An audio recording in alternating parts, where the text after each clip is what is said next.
All right, welcome in everyone to our deep dive today. Yeah. We're going to be looking at, I'm excited for this one. yeah, it's a little different. Yeah. Usually we have multiple sources that kind of paint a picture of a person or an event, Right. but today we're going to be laser focused on one single source. Mm-hmm. We're going to unpack Roger Ebert's review of the South Korean film Okay. Spring, Summer, Fall, Winter, Yeah. and Spring. Oh, I love that Oh, movie. have you seen it? Yeah. Yeah. Yeah. I've seen it a few times, actually. Really? Yeah. Okay, well then you'll be able to really help us out Oh, here. absolutely. And I've seen it as well, and it's one of those films that just stays with you. It is. Yeah. It's very, very powerful. Yeah, and so deceptively simple. Mm-hmm. On the surface, it's like this tranquil painting of monastic life. Like a visual poem. Yes. And Ebert even uses that phrase in his review, She right? does. Yeah. A visual poem. But as he points out, there are all these layers of meaning rippling beneath the surface, just like the lake where the film takes place. Right. And that's what I think makes this review so compelling. He manages to hint at those deeper themes without, spoiling the experience of actually watching the film. Right, he piques your curiosity. Yeah. Yeah. But he leaves you wanting to see how those themes actually unfold on screen. Exactly. So to set the stage, the film centers around this floating hermitage on a secluded lake. A beautiful setting, yeah. Isolated. Yeah, and a monk lives there with his young apprentice. It's almost like a character in itself, that hermitage, floating there on the water. I know. What do you think symbolically that floating hermitage represents? Well, I think it represents detachment from the material world, this sanctuary for spiritual practice. It's almost like a physical manifestation of seeking enlightenment. Oh, that's so insightful. I love that. And their lives, the monk and the apprentice, play out against the backdrop of these changing seasons, which literally gives the film its title. Right, right. But it's not just a picturesque backdrop, right? Yeah. Each season seems to bring new challenges and transformations for the characters. Oh, absolutely. Yeah. And I think that's one of the things that the film does so well is it uses those changing seasons as a metaphor Okay. for the cyclical nature of life, for this constant interplay of growth and decay, joy and sorrow, I see what you're saying. creation and destruction. So it's like each season brings, like you said, new challenges for the characters, just like we all experience those different phases in our own lives. Mm-hmm. And that sense of interconnectedness is woven into the very fabric of the film. Exactly. It reminds me of that famous Buddhist saying, everything that has beginning has an ending. And the film, it starts and finishes in spring, which kind of suggests this cycle of death and rebirth, a return to beginnings, even after experiencing loss or change. That's so powerful. It's a very powerful visual representation of those core Buddhist concepts. Now, Ebert also picks up on these subtle but significant details in the film. Right. And he talks about these strange, almost mystical occurrences. For instance, there's this one scene where the master is suddenly on the shore. Yeah. But there's no boat in sight. Like, how did he get there? It's never explained, is it? No. And that's part of its magic. Exactly. It leaves you wondering, Doesn't it? Yeah. is it a supernatural event? A dream sequence? Or is it a symbolic representation of something deeper? Right. It's never explicitly stated, and that's part of its power. Exactly. And then there's this recurring motif of doors that Ebert highlights. The doors. Yeah, and there are these grand doors that lead to the lake, and then smaller doors within the floating house itself. Right. But they don't actually close anything off, do they? You're exactly right, which makes you question their purpose. Yeah, what do they represent? Yeah. If we think about doors as symbolic of boundaries, perhaps these open doors suggest this fluidity between different realms, the physical and the spiritual, the internal and the external. Yes. Or maybe it's a commentary on the nature of boundaries themselves. I was just thinking that as you were talking. How the real limitations are often the ones that we construct in our own minds. Yes, exactly. Yeah. So it's like he's saying those doors are there, but the choice to step through them or to remain confined is ultimately ours. It's about free will, isn't it? Right. And the consequences of our choices. And speaking of choices, Ebert also points to a scene where the apprentice, who is just a boy at this point in the film, is caught doing something pretty disturbing. Oh, yeah. Yeah, he's basically torturing these small animals, a fish, a frog, and a snake, by tying stones to them. Oh, I remember that scene. Yeah, yeah. It's pretty hard to watch. It is. It is. And the master's reaction is not what you'd expect. It isn't. No, instead of like a traditional punishment, Right. you know, Like scolding him or something. he ties a large stone to the boy's back and says, "If any of those creatures die, you will carry that stone in your heart forever." Wow. What a powerful way to teach a lesson about compassion and the interconnectedness of all beings. Yeah, it's not about punishment, is it? It's about understanding the weight of our actions, Yes. the ripple effects they create.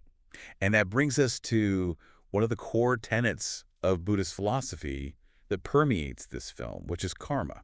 Mhm. The idea that every action has a consequence, not necessarily in a punitive sense, Right. but in the sense that our choices shape who we become Yeah. and the world around us. That stone becomes a physical manifestation of that concept, a constant reminder of the boy's actions and their potential consequences. Right. He has to really sit with what he's done Yeah. and feel the weight of that. Yeah, literally. Literally. And figuratively. Yes, exactly. That visual metaphor is so striking. It is. And I think that's just the beginning of the many powerful images and ideas that this film explores. Oh, absolutely.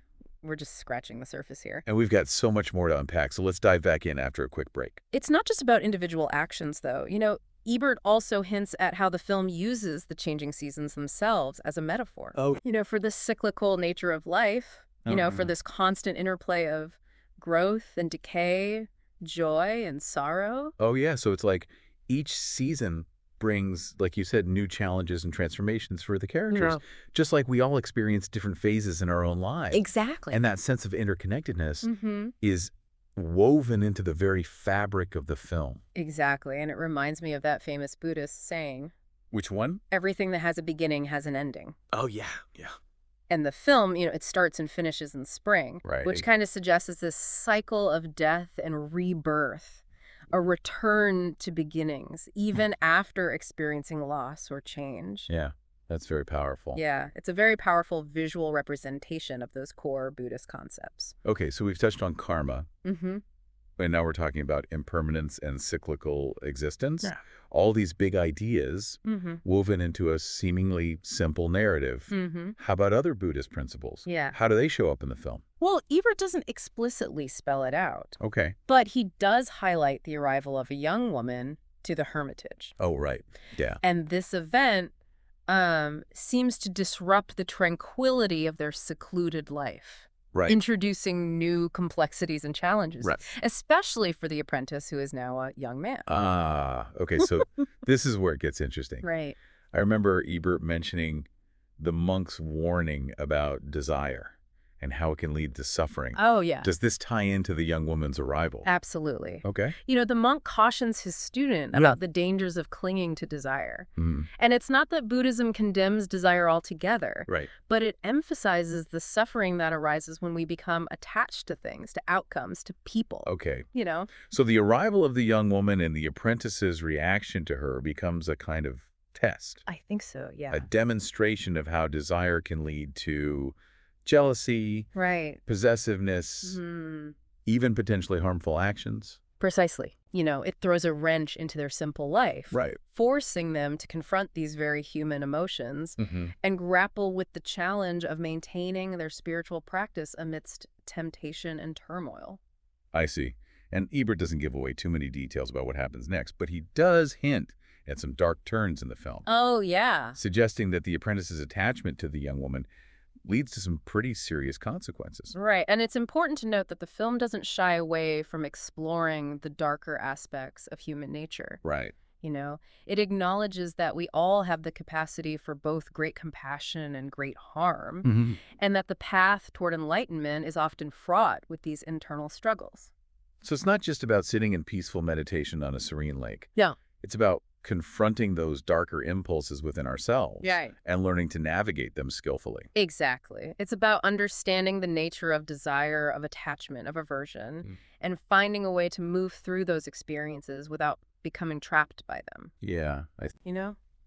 And, Ebert also seems to be a big fan of the director, Ki-duk, oh, yeah. and his minimalist style. I am too. Yeah. He's brilliant. And he praises the way the film relies more on visual storytelling than on dialogue, Oh, yeah. leaving space for the viewer to contemplate the meaning for themselves. Right. What do you make of that? It's brilliant. Really think about it. This minimalist approach forces you to become an active participant in the story. Yeah. You're not just passively consuming information. You're engaging with the images, the sounds, the subtle cues, Right. and piecing together the meaning for yourself. It's like he's inviting us to meditate on the film itself, Yes. to let those images wash over us and evoke our own personal interpretations. And that aligns perfectly with Buddhist teachings on mindfulness and awareness. Mm-hmm. It's about paying attention to the present moment, Right. observing our thoughts and feelings without judgment, and finding meaning in the seemingly mundane. This is starting to make me think about how we experience art in general. Yeah. Are we so used to being spoon-fed information that we've forgotten how to really sit with a piece of art and let it speak to us on a deeper level? That's a really good question. I think there's something to be said for slowing down, for immersing ourselves in the experience, for letting the art guide us rather than trying to control or dissect it. It reminds me of how Ebert describes the film as a visual poem. Oh, yeah. It's like he's saying there's a beauty and a power in the imagery Right. that transcends language, that invites us to experience it on a more visceral, intuitive level. And that's what makes Kim Ki-duk such a compelling filmmaker. Right. He doesn't give you all the answers. He trusts the intelligence of his audience, their ability to engage with the material and find their own meaning. So in a way, this minimalist approach is not just a stylistic choice, but a philosophical statement in itself. Absolutely. It's a reflection of the Buddhist principle of emptiness. Right. The idea that true meaning arises not from clinging to fixed concepts, but from embracing the inherent ambiguity and fluidity of existence. That's a brilliant insight, and it makes me think about how often we try to force things into neat categories, to impose our own interpretations onto the world. Yeah. Maybe there's a lesson here in letting go, in allowing ourselves to be surprised, to be challenged, to be transformed by the art we encounter.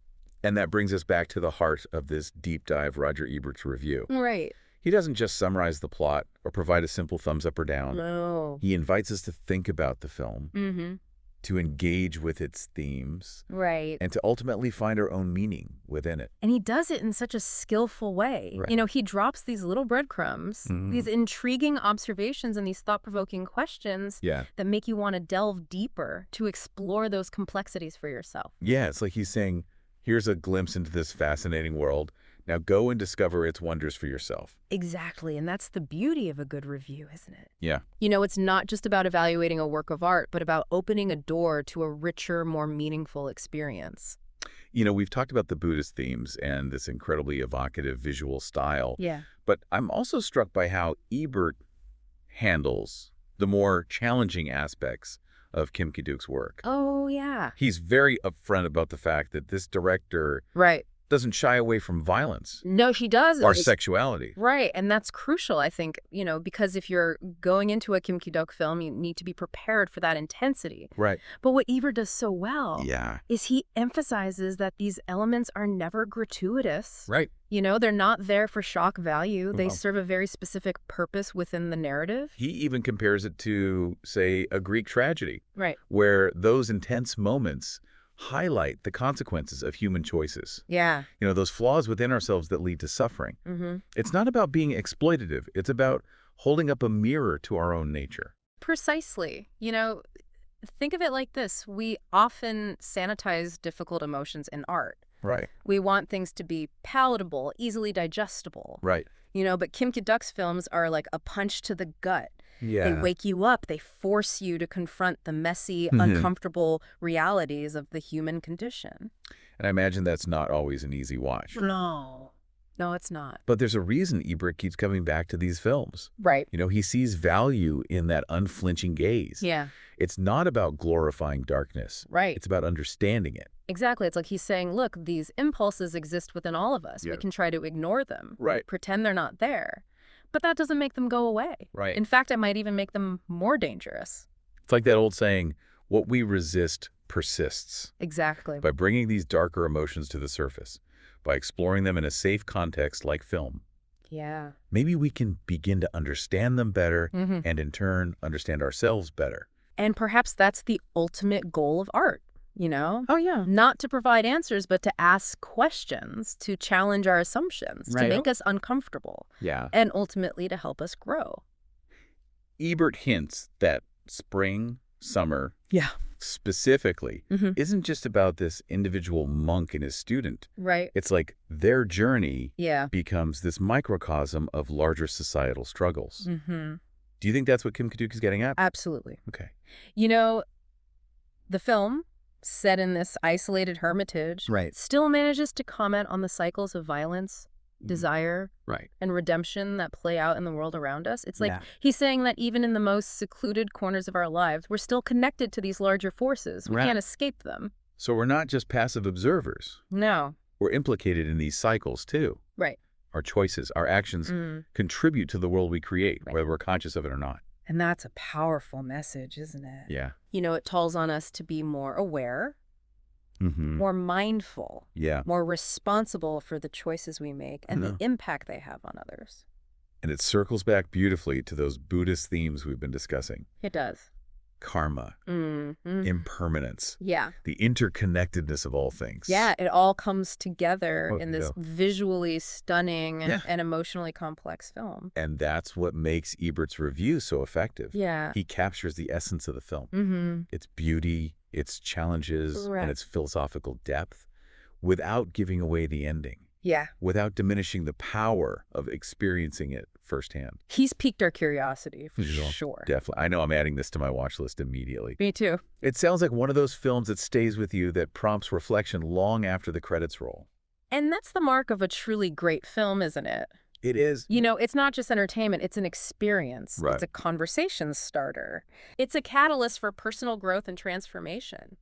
Well, I think we've done a pretty thorough deep dive into Roger Ebert's review of spring, summer, fall, winter, and spring. We have. We've explored the Buddhist philosophy, the visual poetry of Ki-duk's style, Right. and the film's unflinching look at the human condition. And hopefully we've given you a taste of what this film has to offer, Yes. encouraging you to seek it out and embark on your own journey of discovery. Exactly. So if this deep dive has sparked your curiosity, Yeah, we encourage you to watch the film. please do. And then who knows, maybe you'll come back and share your own interpretations. I would love to hear them. We'd love to hear them.